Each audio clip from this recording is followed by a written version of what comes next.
Kentongan. Penyebaran virus corona menjadi perhatian banyak orang, termasuk di Indonesia. Selain masker, hand sanitizer, dan tisu basah juga menjadi pilihan masyarakat untuk melindungi diri. WHO menyarankan langkah perlindungan dasar terhadap virus corona. Langkah pertama yang disarankan bukan menggunakan masker, tetapi mencuci tangan sesering mungkin. Langkah ini disarankan karena mencuci tangan secara teratur dan menyeluruh akan membunuh virus yang mungkin ada di tangan. Nah, berikut tata cara mencuci tangan yang direkomendasikan oleh WHO. Pertama, basahi tangan dengan air. Kedua, tuang sabun pada tangan secukupnya untuk menutupi semua permukaan tangan. Ketiga, gosok telapak tangan yang satu ke telapak tangan lainnya. Keempat, gosok punggung tangan dan sela-sela jari. Kelima, gosok punggung jari ke telapak tangan dengan posisi jari saling bertautan. Keenam, genggam dan basuh ibu jari dengan posisi memutar.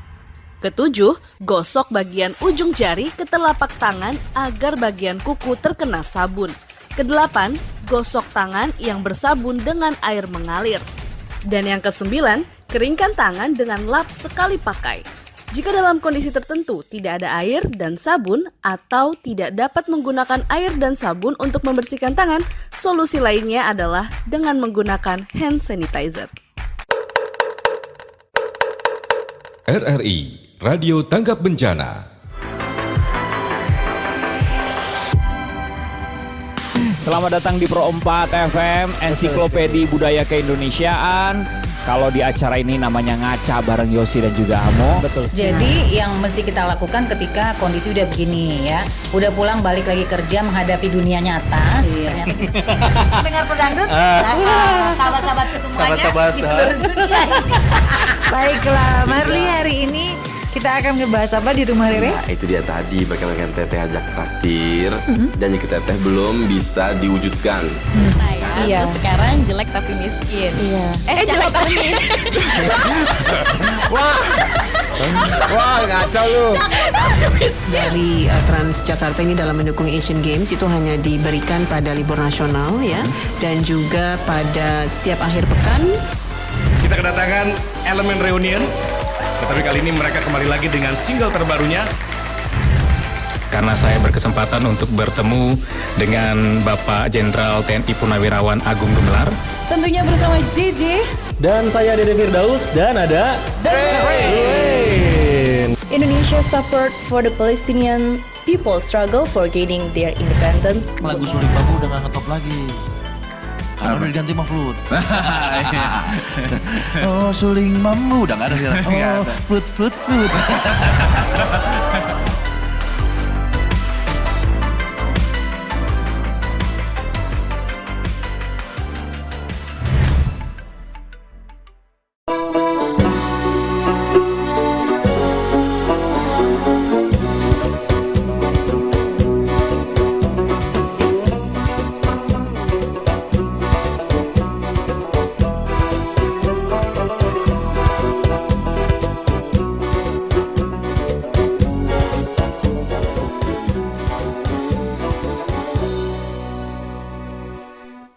Pendengar dan pemirsa RRI Net dimanapun Anda berada, masih bersama kami di obrolan budaya malam hari ini.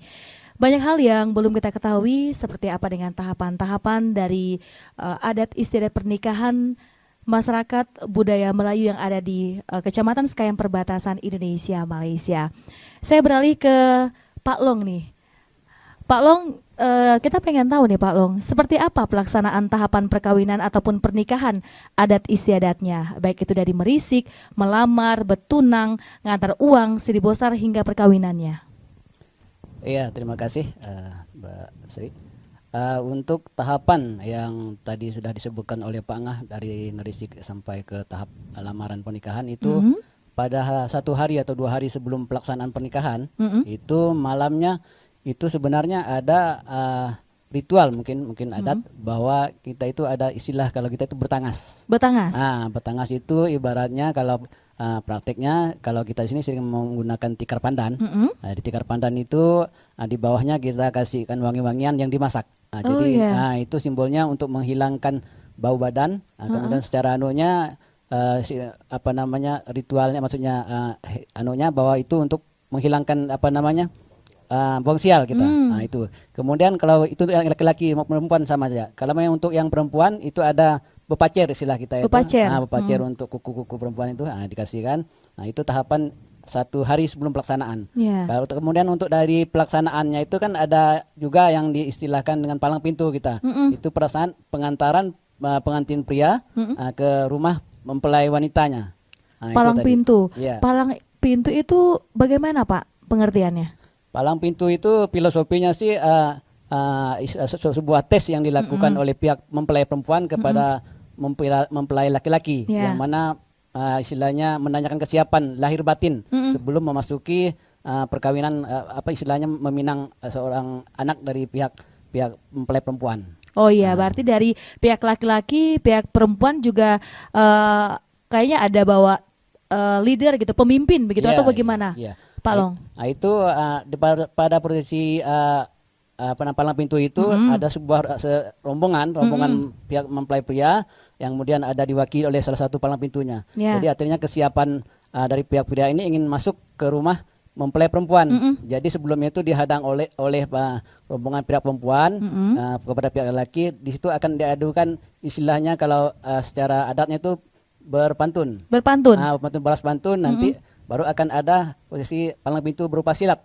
Nanti di silatnya itu apabila pihak mempelai laki-laki dari rombongan mempelai laki pencak silatnya kalah, baru bisa memasuki rumah mempelai perempuan. Artinya ada tahap gitu. Sebelum jadi artinya tidak bisa langsung masuk juga. Nah, artinya kalau ibarat kita bertamu ke rumah orang paling tidak ada salam lah gitu. Ya.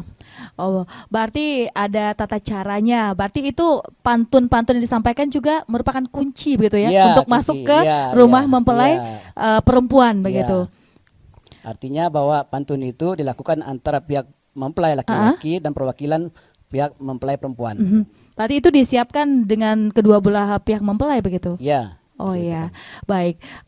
Jika masyarakat yang bersangkutan tidak memiliki ekonomi yang cukup misalnya, apakah boleh tidak dilaksanakan budaya tersebut? Pada intinya pelaksanaan palang pintu itu kalau kita di sanggarnya, kita untuk masyarakat karena kita mencoba melestarikan kembali. Bagi mereka yang tidak mampu, kita dari sanggar maupun dari komunitas budaya Sekayam, kita mempersiapkan tim kita. Kalaupun mereka tidak mampu, kita akan siapkan. Asal dari pihak kedua mempelai baik pria maupun wanita ini bersedia menggunakan kita. Jadi kita mengangkat yang penting kita budaya, bukan dari nilai-nilai yang lain gitu. Oh iya, berarti bukan karena ekonominya, berarti untuk bisa meningkatkan ataupun mengangkat kembali tentang budaya tersebut begitu ya.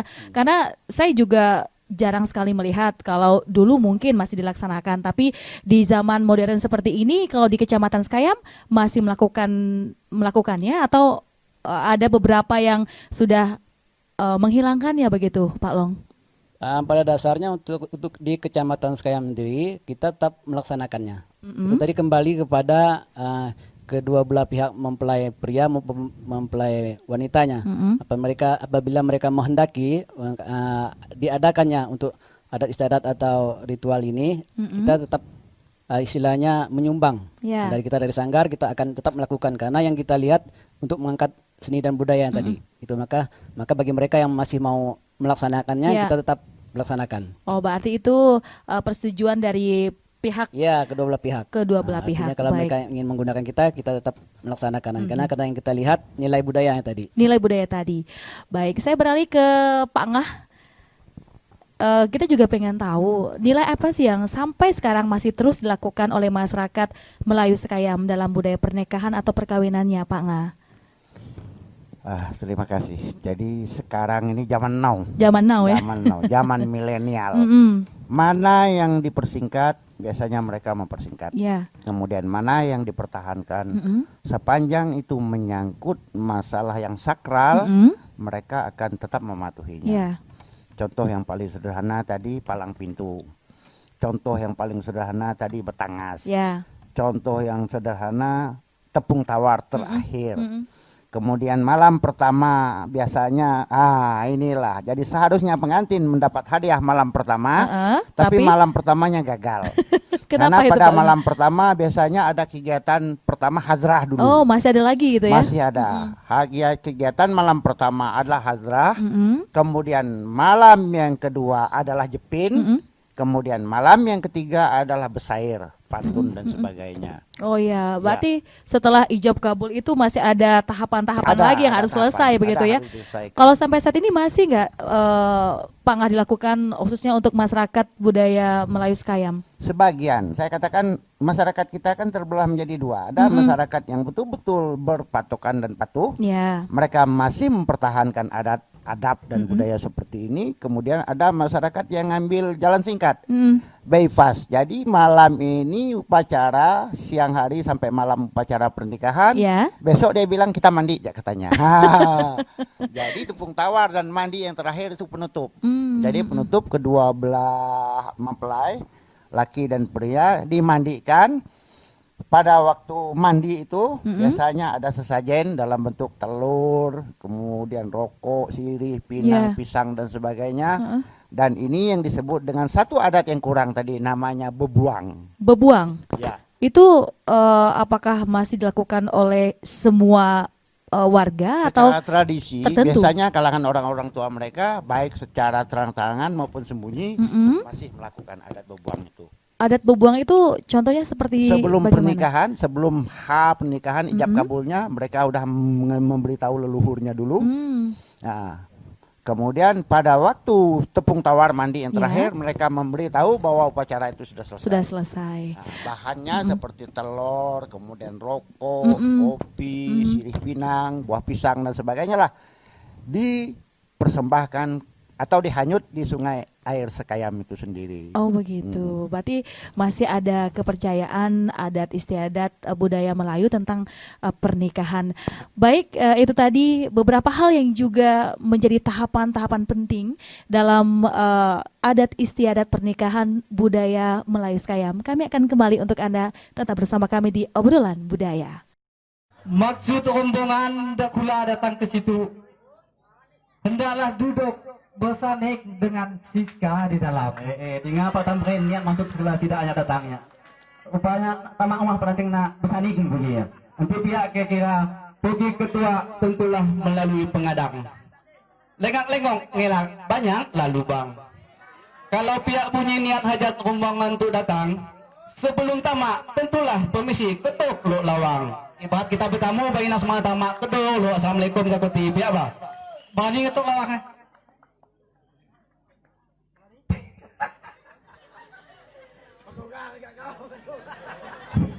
Pinah aja lawang tidak atau bungkal ya. Ya. Ambillah buah juluk pakai pegalah. Pegalah ditobak pakailah parang. Kalau pihak bunyi sangat tuan rumah, patah mulu udah pulang. Tentulah dan langkah bismillah dari rumah naik nak pulang. Sebelum pulang pendapat seperti nak boleh. Pihak bunyi ya, kalau nak makan hidang dengan talam. Pingan lapot dah karena jatuh. Silalah rombongan tamak ke dalam. Tapi sepina buka lu pagar lu.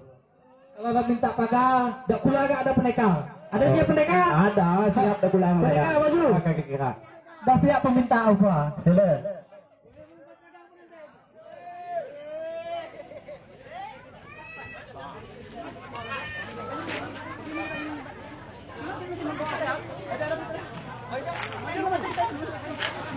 Yo.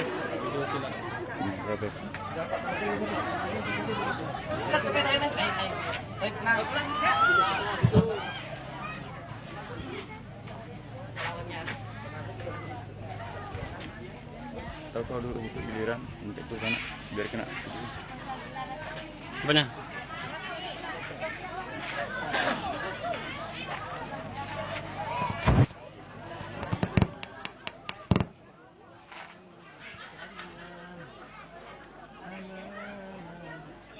Lihat mas.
Nggak mau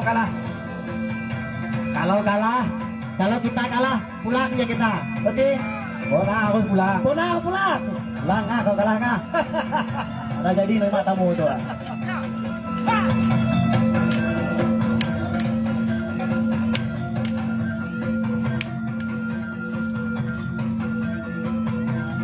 Aduh, hai, kita kalah rupa tuh.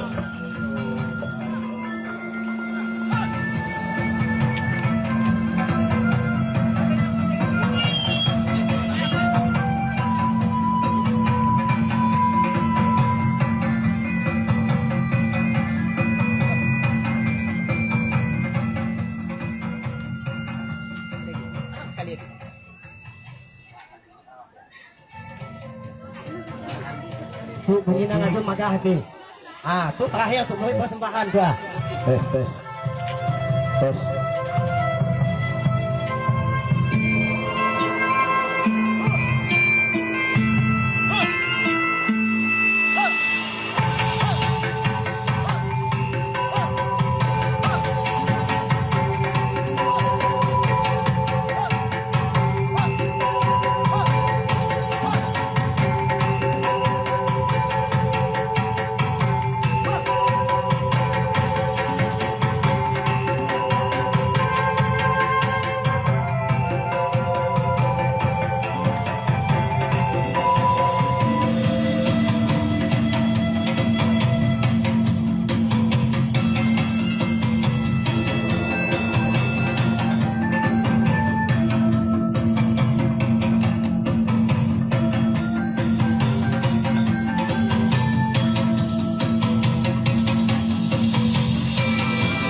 Karena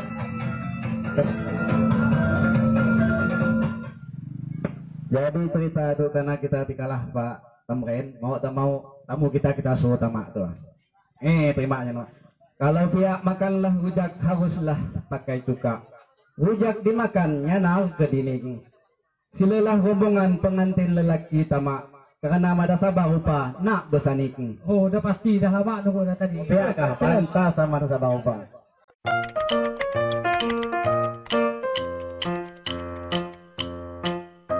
Bete deh, di mana